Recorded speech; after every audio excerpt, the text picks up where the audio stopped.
And we're back with Bedtime Stories, Grown-Up Edition, Short Stories, Three's a Crowd, Part 5.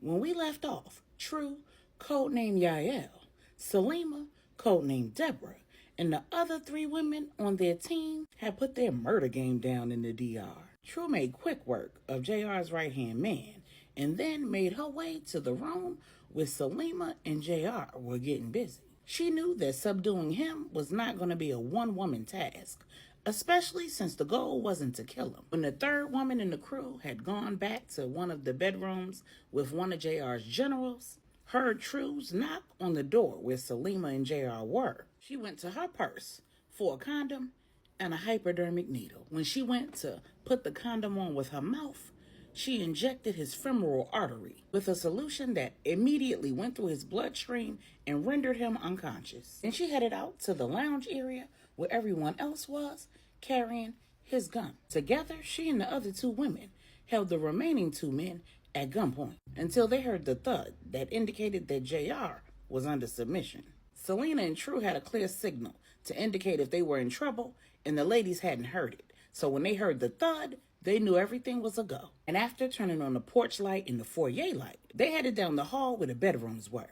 Almost all of them were occupied. And as Tru and Salema exited the room where JR was tied up, the men and women who were on the family's team exited the rooms they were in, guns in hand. But one door didn't open, and Tru kicked it in. Gun in hand, she quickly disposed of the man in the room and told the woman who was left, "Don't play with me. Where is he?" Confused, the other woman on her team was like, "Who is who? Where is who?" The woman who was in the room was the very woman that Tru saw conversing with Woody at the club and leaving with him. When she pretended not to speak English, Tru said, "You ain't have no problem speaking English when you was kicking it with my boy at the bar. Now you got options. You can tell me where he is now, or I can put a bullet in your leg and you can tell me where he is then." When the woman refused, Tru shot her in her leg. The woman howled like a wolf, and then she admitted that JR's men had made Woody from a previous interaction when he was in the DR to rescue Donovan's children. Tru knew Woody, and she knew how he put his game down, so she found it hard to believe that he would risk being spotted by somebody in the Ramirez organization after participating in such a crucial operation. So she put the girls' lights out and walked out of the room. Salema said, "What the hell is wrong with you? How do you expect to find him now?" Tru said, "That's not my problem." While this discussion was transpiring and Tru was putting her game down, the men whose job it was to come in and clean up after the ladies were finished had come in the house and were running all up and through there, disposing of any and everybody who was left who wasn't on their team. While the ladies were inside, they'd caught and captured every person who left out of the house. And they were in the process of carrying JR and his general out of the house and taking them to an alternative location where they could pump them for information. They had strict orders. JR was to be brought in alive because he had a date with the Queen Pin, Bella Baptiste St. James. The entire ride back to the safe house, Salema was giving Tru hell, and Tru was not fazed. Salema said, "I just don't understand why you would kill that woman if you know that you saw her with Woody." And she clearly indicated that he'd been made. Tru just stared. Salema said, "What the hell is wrong with you? Why won't you respond?" Tru just stared. Salema said, "I will." And before she could finish her sentence, Tru had Spider Monkey jumped on Salema, punched her in her face, bent her arm into a wild mixed martial arts position and said, "I told you, if you want him, you can have him. But this game, I'm not going to play. I don't know what you know, and I don't know what you don't know. But I need you to know that I'm not to be played with. And when you address me, put some respect on my name. It's Tru, Joy, and I could be your best friend or your worst damn nightmare. If we gonna work together, you can't question me, because I'm not gonna question you. Now, I don't take too kindly to my feelings being played with or to being called out of my damn name. You are a college-educated woman. I'd expect that NYU provided you with a full and vast vocabulary." Salema was blowed, because she had no clue that Tru had done her research on her. Tru continued saying, "And before you part your lips to threaten me, recognize that I'll hurt you before I ever let you hurt me. And please believe me, if Big Wood was my man, I'd have checked you in the car at the airport. You'd be breathing on a ventilator because I would have crushed your trachea and eaten through a tube because your larynx would be shot. Now, he ain't mine, but if he would have needed saving, I would have saved him. I shot her because he don't need saving. We good? Salema said, get the off me. Tru let her go and sat back in her seat, crossed her legs, and swung her foot. Salema said, if you ever put your hands on me again, Tru looked at her and said, be careful what you say. Don't let your mouth write a check that your behind can cash. Salema said, don't put your hands on me again. Like you said, I can be your best friend or your worst nightmare.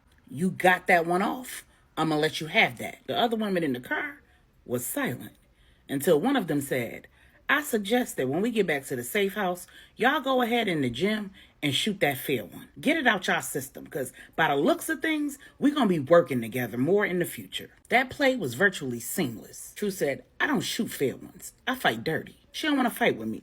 Samuel be burying his only child. Salema said, Tru, I would suggest that you learn how to play better with others. All you had to do was explain. Tru said, I don't explain myself. I recognize that you want to be the head of your family, but when you assign to work with other people, you have to remember that none of you are in charge. We are all equals here, but I was the mark.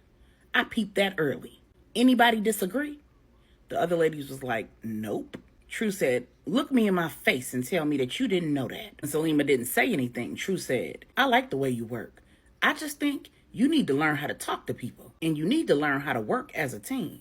I get that you're an only child, but that's not an excuse. Good leaders know how to follow. You should have never went for your purse in that room with JR. We didn't have him in a position where it would have even made sense for you to be going for a condom yet. You thought your size gave you an advantage, when in the end, it was my size that gave us the win. Salema said, right, because you did that whole spider monkey thing, jumping on his back. I underestimated you, Tru Joy. For the record, though, I ain't scared of nothing and nobody. So if you want to fight, we can fight. But I'd rather we let bygones be bygones. Tru just nodded her head. When they got back to the safe house, Tru walked right up to Samuel and said, you need to go get Woody, because I killed that girl. Samuel said, you did what? Tru said, I killed that girl. Samuel said, well, did you find out where they had Woody? Tru said, that wasn't the job. Samuel looked at her and started laughing. Then he said, welcome to the team, Yael. When Samuel informed the team that the mission was complete and everyone's jobs were done, Tru had the driver take her back to her hotel room. She was pissed and she decided she wasn't staying at the safe house. She didn't want to lay eyes on Woody whenever he did return. She'd see him the following day when it was time to head back to the States. Since it was too late to head to the bar, she headed to her room, cracked open some liquor from the minibar, chugged it, disrobed, and hopped in the shower. Just as she got comfortable in her bed, she heard a knock at the door. When she went over to the peephole and stepped up on her tippy toes so she could see out, on the other side was Woody. Through the door, she said, what time do I need to be downstairs so we can head home? Woody said, open the door, little mama. Tru said, nah, I'm good. Just tell me what time to be downstairs and I'll be there, Woody. Woody pulled out his phone, swiped it on her door, and pushed it open. When it stopped because she had the security lock on, she said, for real? You cloned my room key? Woody said, I told you. Your safety is more important than your privacy. Now take this lock off the door and let me in before I kick this joint in. Tru pushed the door closed, took the lock off, swung the door open, and went back and got in her bed. Woody said, so you was gonna leave me for dead? Tru said, I guess you wanted to see if I cared enough about you that I would forget everything that you taught me and go running on a wild goose chase. What, you wanted to see how far I would go to save the man I love? I don't love you, Woody. Woody said, wow. So you think this was my idea, huh? You think my ego is that big? And I'd play with you like that? After you shared the pain of your loss with me? That's not who I am. And I'm in the game, but I don't orchestrate it. And that test wasn't about whatever it is between me and you. Tru said, there's nothing between me and you. Woody said, that test wasn't about seeing if there was something between me and you. The test was about ensuring that whether there is or isn't, you'd be able to keep your head. And if you did have some feelings, whether you'd be able to compartmentalize them enough to observe what was going on. Seeing me with another woman made you mad, so you ignored me, then you would have missed when she showed up at that after-hours spot without me. And if it would have made you so mad that you was knocked off your square, you wouldn't have been able to get them to invite you all to the after-hours spot. It was about ensuring that you weren't just another emotional woman, unable to comport herself when faced with a situation involving someone that she potentially cares about. Tru said, well, I'm glad to see that I passed the test and you're alive and well. Now, can you get the hell out? Woody said, I need to call Samuel. He wants to talk to you. When Woody called Samuel and put Tru on the phone, Samuel said, if this test made you angry, then you better figure out a way to check your feelings. I heard about what happened between you and my daughter in the Hummer. When Tru went to say she was not going to apologize for putting hands on his daughter, Samuel said, oh, you did the right thing. The only time that girl's ever been bested was in training. You gave her a wake-up call and a rude awakening. She needed that if she's going to be the head of this family. She also needs friends. Yeah, she has friends that she's made as a function of what she does for a living. And she schmoozes with celebrities and has superficial relationships, but she doesn't have real friendships with people who know about this part of her life. You're going to have some time on your hands. Stephanie's in Puerto Rico and she won't be leaving there anytime soon. She's got to save the family she created before she can even consider running the Lopez family. So until that's sorted out, you have the opportunity to continue working with me. Tru said, and in order to do that, I have to be friends with your daughter? Samuel said, absolutely not.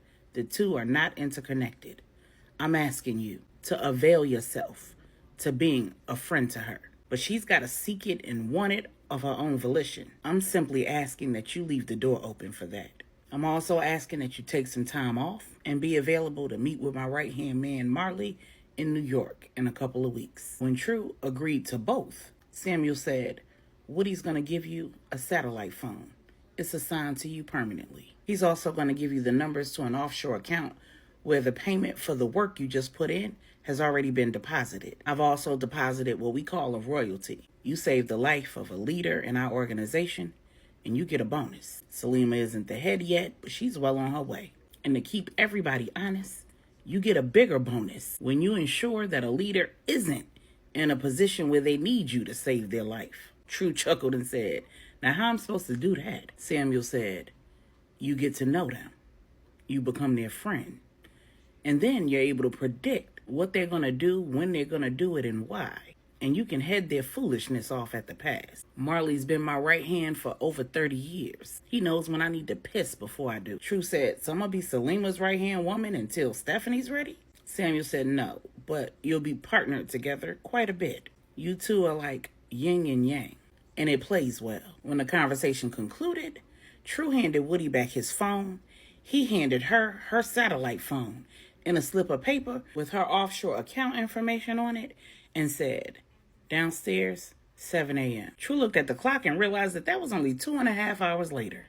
Woody walked out of the room and closed the door behind him, and Tru put the security lock back on. A few hours later, when Tru headed downstairs and her driver was waiting for her, in the back seat was Salema. After a brief conversation where the two women truly decided to let bygones be bygones, Salema said, my father thinks that you and I make a good team. He also thinks that we should give friendship a go. I've never been friends with any woman in this life. I prefer to have friends who aren't involved in this life and who don't know anything about it, because it allows me to disconnect from it all, to be a version of myself that's not connected to violence and constantly being on guard and observing, looking for threats. People who I know are superficial and couldn't possibly be connected to any of the family's enemies. But I want elevation bad enough to do just about anything that my father suggests. Hell, I was willing to marry Big Wood. And despite how good he is in bed, I couldn't see that working out. Plus, it's clear to me that he has some feelings for you, and you have some for him too.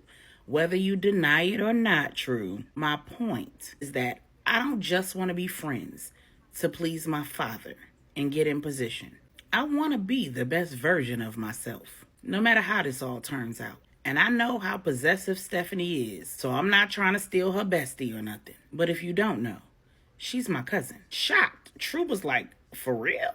Then Salema told Tru the brief version of her life story and said, so you can understand why I haven't really had relationships with other people that weren't surface and superficial. Tru said, yeah. Tru said, well, let's exchange information and give it a go. I've been no new friends for a very long time, so you're gonna have to work with me. When the ladies pulled up to the private airstrip, Big Wood was waiting for them there.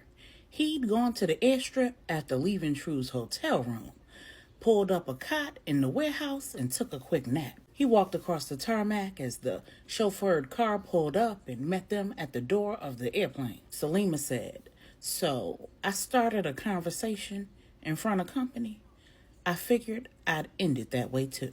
I owe you both an apology for making that unconventional proposal. It's clear that was in poor taste. And while you and I are good friends and co-workers and you're practically like family, you're a good man, dependable, honest, and a rider. So it stands to reason that with all of that and how you put it down in the bedroom, I thought you'd make a good husband. Woody just shook his head. Salema said, but I recognize that you deserve a woman who loves you for you, who sees the same things that I saw in you, but actually values it. While I'm still not sold on the idea of getting married, I deserve to have a man look at me the way that my father looks when he talks about my mother. She's been gone my whole life, and he's still madly in love with her. If I have to, it might as well be to somebody that I love like that and who loves me like that too. Now, Tru and I have decided to give friendship a try. And you know what they say, two's company and three's a crowd. So I wanted to make it clear to you both that I won't be an issue for whatever this is that y'all got going on.